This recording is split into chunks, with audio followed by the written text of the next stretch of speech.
shall we? Lead the way. Oh, ignore it. I'll get rid of whoever it is. Give me just a second. Hello, boys. Long time no see. Did you miss me?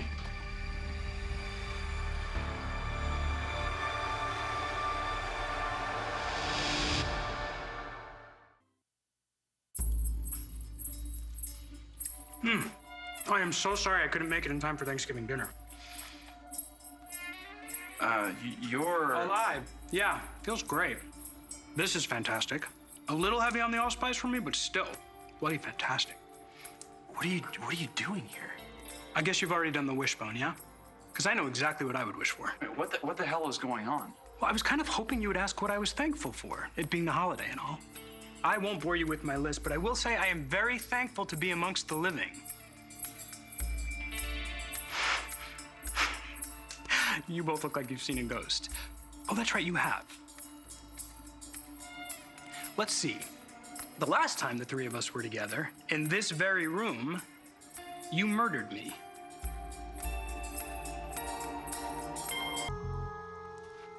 What do you want? Is that any way to speak to the guy you murdered? Oh, I see you got a new rug. I checked your pulse. You didn't have one. So how are you alive? It was like this. I came to with a hell of a headache, wrapped in a rug in the trunk of my car to find this crazy woman with these big crazy glasses and crazy teeth grabbing me out of the trunk. Susan? Mm-hmm. I was weak as a baby. She said something about the king being dead, but that I would be luckier. Then she drove me to this godforsaken place in the middle of nowhere. Then she took me to this creepy doctor who injected me with a syringe. No, Susan and Rolf saved you? The look on your faces. No, I'm messing with you. When you rolled me up in that rug, stuffed me in the trunk, and left me for dead, I was still alive.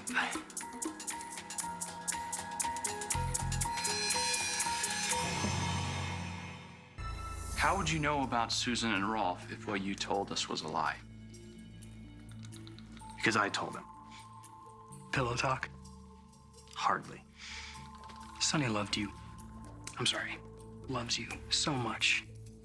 The hours I listened to him moan about your death and every single detail of your miraculous resurrection, including the crazy mom and mad scientist doctor.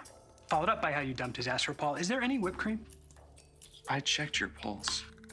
I wouldn't go into the medical field if I were you.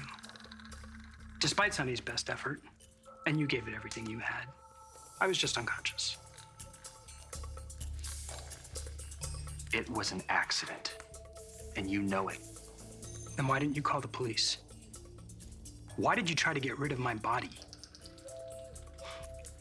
Maybe because you knew how it would look if the guy who was suing you ended up dead in your house the night before the trial. The guy who's a lying, cheating, son of a bitch con artist?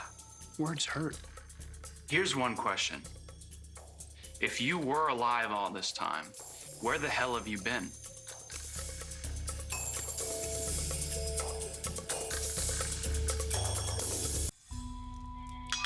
I mean, I didn't expect to be welcomed back with open arms, but this hostility is overwhelming. However, the Pinot, excellent, very Burgundian. Just answer the question. Hey, ta-ta, be careful. We don't want another stain on the rug. Where have you been? Well, since you're so concerned, I was recovering. That was a very serious head wound you gave me. Luckily, at least for me, it wasn't fatal. Can't believe you attacked me like that. You attacked Will. You were strangling him. Oh, it's not like he hasn't been strangled before. Some guys are into that. You're sick. I prefer twisted. It's less judgy. I was trying to save Will's life. And end mine. I thought we had a connection. You set me up. You made me out to be a sexual predator. You were scamming me, my family, our company for millions of dollars. We had no connection. My brains were pretty scrambled after you tried to kill me, but I do remember the sex being very, very hot. It was one time, and it was a mistake. Got me through the long, long months of my recovery.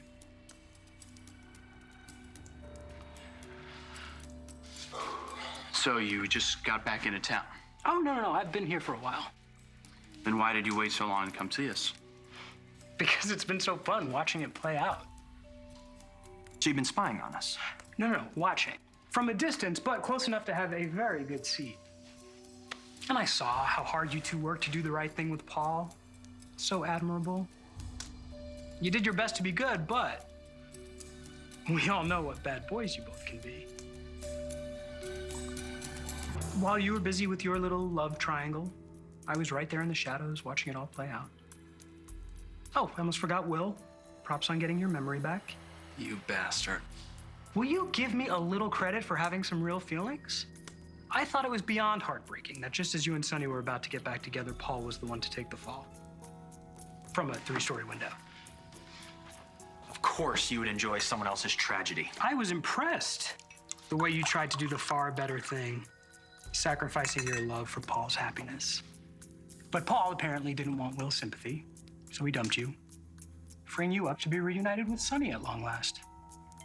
Cue the violins and the fireworks and the doves. Get out. Here's the thing.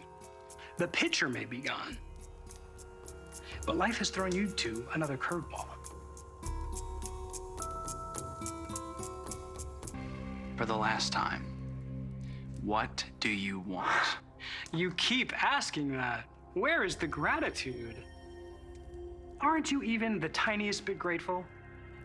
Me being alive means my death is no longer hanging over your conscience.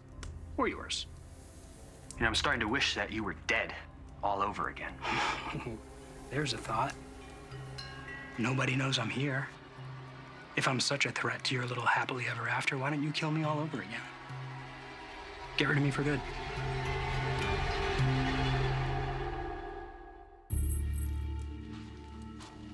One more time. I wasn't trying to kill you to get you out of the way. It was an accident. Not that your idea isn't tempting, but you're not worth the trouble. Exactly. So why don't I show you out so you can crawl back to whatever rock you were hiding under? Well, as fun as this has been, this isn't a social call. You and I have unfinished business. The lawsuit was dismissed. So you can go back to being Matthew Cooper, the prostitute, or whatever name you're going by these days. No, I'm quite happy being Leo. And I'm ready to pick up exactly where I left off. What does that mean? Well, before Will so rudely interrupted us, I proposed marriage and you accepted. I'm holding you to that, Sonny. It's time for you to make an honest man out of me.